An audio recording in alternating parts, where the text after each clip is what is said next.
একটা শহরের ছোট অফিসে কাজ করত বস কুকুর রকি আর নতুন যোগ দেওয়া কর্মচারী বিড়াল মিনি। রকি ছিল খুব কড়া স্বভাবের। সময় মতো কাজ না হলে সে বকাঝকা করত। মিনি ছিল শান্ত আর পরিশ্রমী, কিন্তু রকির রাগী আচরণে সে একটু ভয় পেত। একদিন অফিসে বড় একটা প্রজেক্ট আসে। সবাই ব্যস্ত, কিন্তু মিনি সবচেয়ে বেশি পরিশ্রম করে।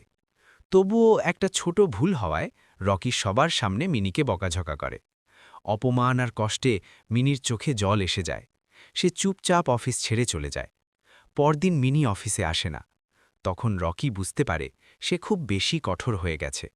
তার মনটা খারাপ হয়ে যায়। সে মিনির বাড়িতে যায়।